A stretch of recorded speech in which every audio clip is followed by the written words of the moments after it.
Good morning. I don't know what we're expecting with this video. You have expectations? I do. I have expectations, though I shouldn't, because when did we come up with the idea for this video? I think you walked in this morning, I don't know, it wasn't very long ago, and you just said, hey, what do you think about this? So, it's a surprise. Let's do it. Truly no planning here. I'm going to blast the timer already. Alright. And then we'll get into it. But I liked your idea, huh? Alright. Because it's something I gave thought to as a kid. But we should probably say what it is, though. I think lots of people think about this. So, guys, we're talking about expectations versus reality. Yeah. And in the case of today, we want to talk a bit about what we expected of our future. But not personally, our future. Yeah, exactly. Like I expected to be a movie star lawyer, or a movie star, or an astronaut. What would the walking on future the be moon. like? What would the future be like? Yeah. Versus what it is. Yeah. So, I mean, I'll just say quickly one thing that I thought was interesting. Interesting thought about this, because we watch lots of movies, and we're going to mention movies. We both like sci-fi, so yeah. So I mean, thinking of like Back to the Future with the floating skateboard and the flying cars and time travel and all this cool stuff that was from 1985. They were like, wow, that's must be in the year 2000 or something. And now we live in the year 2025. I heard a story about the flying skateboard too, the hoverboard. What we have is really cool smartphones, but that's about it. I don't know. What are your thoughts? Okay. So it's funny you said the Back to the Future thing, because so when you're a kid, I remember a conversation that I had with my mom. We were sitting around the table, and we were talking about, because with my brother too, we were talking about the future is going to be so cool, right? We thought flying cars and all these great things, right? And we thought flying cars was the future. So, but I remember my mom I was saying, well, when's the future going to be? Well, 2000. And I said to my mom, I'm going to be old. She said, you're going to be 30. I said, that's old. I'm going to be old. So old. But at that point, I think we all had these ideas of, future going to be flying cars and spaceships and who knows. But I was thinking too about this. I mentioned Blade Runner, right? Mm-hmm. Blade Runner, I think, was 1981. One of our many fans will check me on Please this one. Please fact check. Let us know in the comments. So I remember seeing Blade Runner when I was a kid still, an older kid. And then I wasn't like 5, and that showed the future. First of all, it was funny because they had, the adverts and everything hanging up in they said Atari, which that's not a thing. Pan Am, which is not a thing anymore. But there were flying cars everywhere, right? And that was supposed to be 2019. So 2019's come and gone, and nothing has happened like that. And I even what's that one with Tom Cruise when it takes place in the future where they're able to arrest people based on the fact that they might commit a crime. So good. Minority Report. So good. And they got a Red Bull rolling in. They're like, oh, it means a murder. It means a murder. Murder's coming. Yeah, Stop the murder before it happens. I remember 10 years after that they said that one was spot on a couple of inventions. But in the end, those inventions that 10 years after Minority Report were like really big, like motion caption, like with the Nintendo Wii and the Xbox Connect. I loved how you did that with all the screen. Yeah, but moving the things around with this imaginary screen. Was a thing for a little while, but that's kind of disappeared. But still, they kind of predicted the rise of certain things. But I think we always thought the cars would come and the flying things, and I think now what really happened is just the future became information. Yeah. I thought we would have more like the nanny robot from the Jetsons that would clean everything, and not just a robot vacuum called Dirt Reynolds. Dirt Reynolds.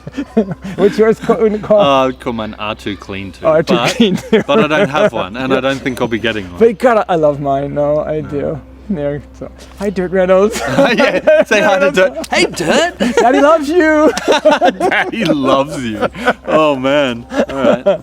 Wow, Dirt. You and your daddy have a special relationship. Yeah. It's so great. I'm so grateful for my robot, but it doesn't bring me tea and it doesn't make me coffee and it doesn't talk to me. Yeah. I mean, you could rig it up for a funny little video where you could put like a beer on it.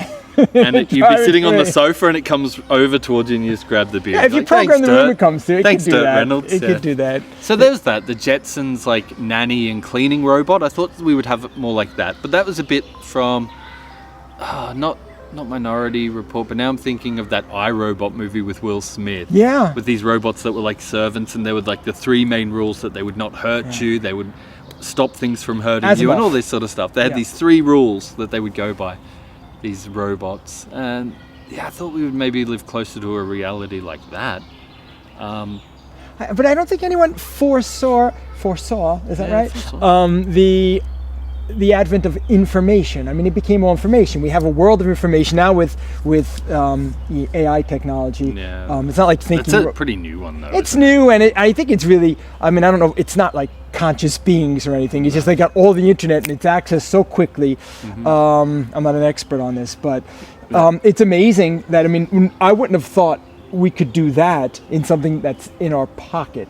So I mean, like I said, the future came in a different way. I think to a certain extent. Sounding like an old man talking about technology a bit now, saying like that really our smartphones are more powerful than the space shuttles that were going up into space. Seriously. Well, even think about in '69 with the moon landing. Yeah. I mean, it was so primitive. Yeah. But see, that was maybe a weird thing. Like that, I know it was this battle between Russia and the US who's going to get there first. Yeah. And maybe China wanted to get into this race as well. America got there first. Yeah. They weren't the first to space, but they got the first to land on the moon. But then it seemed to be the end of all that. There was like 1 landing, 2 landings, and then that was it. They said, okay, no more. Why not? Why didn't they? I think they want to spend more money on weapons. Yeah, I think maybe, actually, that's right. Wouldn't that be much better, a space race again? Space race again instead of a battle on the planet over oil, proxy wars and economic interests and all other stuff. But we're getting we're off track again. So I always wanted the flying skateboard. I like skateboards, and I thought the hoverboard was going to be the best thing in the world. If you if you weren't going to have a hover car, a flying skateboard. Okay, can I go back to that story on the hoverboard? Good. Somebody put out a video that was on TV in the 80s, and it was a spoof video, but it broke all of our hearts. Yeah. I remember they talked about the fact that the hoverboard they used on it, and they explained how they did it with these special magnets on the back, but it was a prank. And it was on TV, and it made everyone think, all those kids said it's a real thing, and it was on again. And I don't remember when we found out it was it was all fake news, early fake news. Yeah. It was just to get people interested in the film, but it was just a kind of spoof. And we as kids believed it, and it was so disappointing when we found out it didn't exist. I bet you I could find it on YouTube. And how many years later now? How many decades later, and we're still disappointed, and they still don't have it.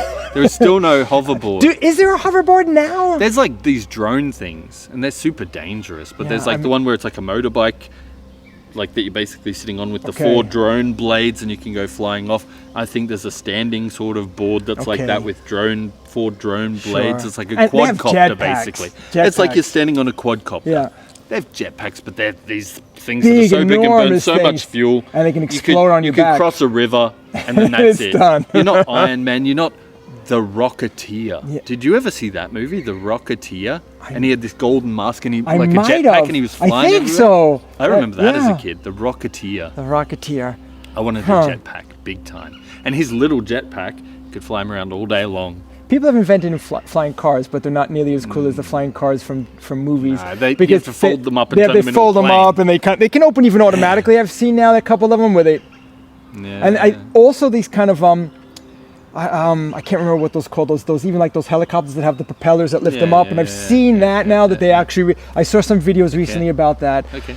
But still, but you need a pilot license. You can't just drive. And with air traffic control, forget about it. Like you said, you need to drive a drone bigger than a certain size. You need permission. 249 grams, so a small thing.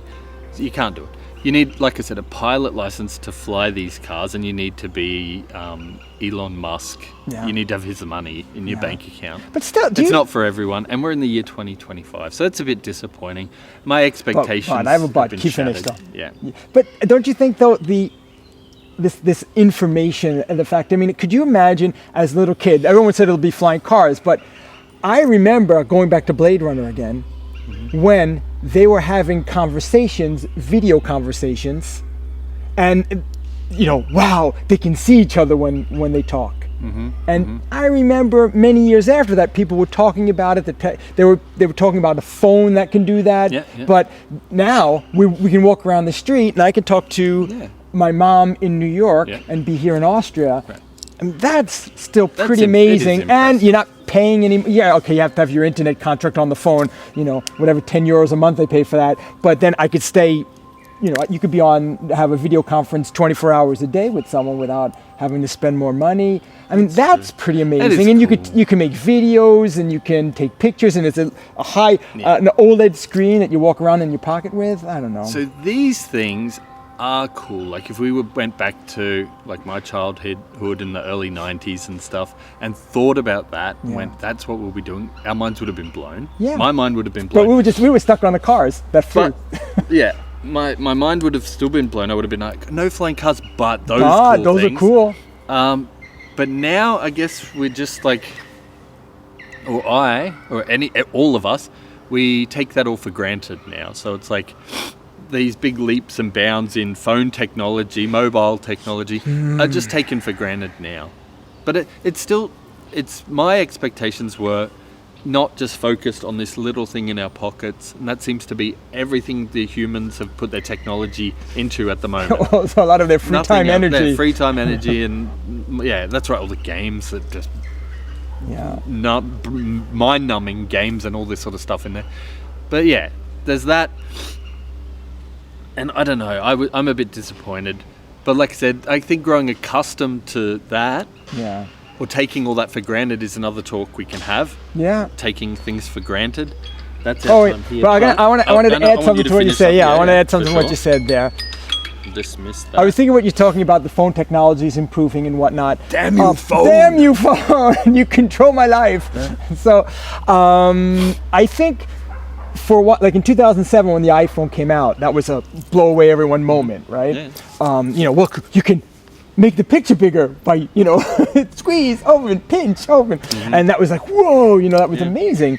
And if we've talked about gaming a couple of times. I mentioned that game Pitfall that I replayed after 40 years, right? I was like, oh my God, it looks horrible. So had you showed me, and I don't really like cell phone games, but some of the high quality graphics wise cell phone games, I mean, there are some games on the new iPhone that, you play on the Xbox and the graphics, they reduce the quality a bit, but they look amazing. So had you told me when I was a little kid that you can play something that looks like this compared to what I was playing on my Atari 2600 and it's in my pocket, that really is mind-blowing. But even now I think you have some of those kind of really mind-blowing moments occasionally, but cell phones it's become standardized, and now all the advances, I mean, they keep advancing, but they're incremental. Yeah. So there's not that moment where, wow, you have a screen. I mean, they always do the same things, but there's a little bit more power. The graphic chip's better, they're faster, but no one's in the last 10 years, I don't remember maybe a folding phone, but I mean, I can't remember a mind-blowing moment like the arrival of the first iPhone. Right. Mind-blowing phones for me, I bought the very first Nokia with an inbuilt camera. Yeah. That's how old I am. And I regretted it within a month because then the next cameras came out, the next phones came out with better cameras, and I was like, oh, mine sucks. You never buy the first. Yeah, never buy early the first. Adopters. That's the curse of the early adopter. Yeah, you can't help it. I didn't want to miss out. It was that FOMO, the fear of missing out. Fear of missing out. That's another episode. Yeah, we'll talk about FOMO another time. Whoa. So one last thing.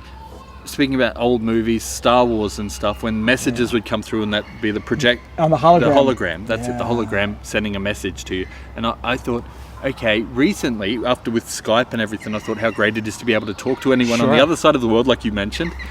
And then I thought, when is that going to happen, though, where the hologram talk will be like they're sitting in the living room with you? Or does that work already with VR sets?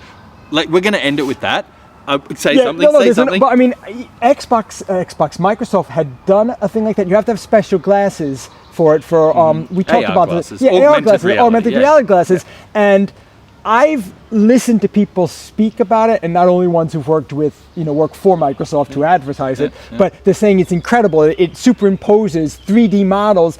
It kind of, puttered out. I mean, I heard a lot of people talking about it. They're probably really expensive, but I imagine that could already be done with the technology. Of course, it's not economically viable as a regular day object. It'd be amazing to have them sitting in the sofa next to you, chatting to them. Yeah. Wouldn't that be cool? That would be cool. So this has been Tech Talk with Ben and Craig. By the way, I'm not really here. Yeah. Oh, hologram, mate. I'll try to put my hand through you. Whoa. Okay. Whoa, it's so real. All right, dude. Good talking to you. Don't forget to like and subscribe. See you in the next one. Yeah.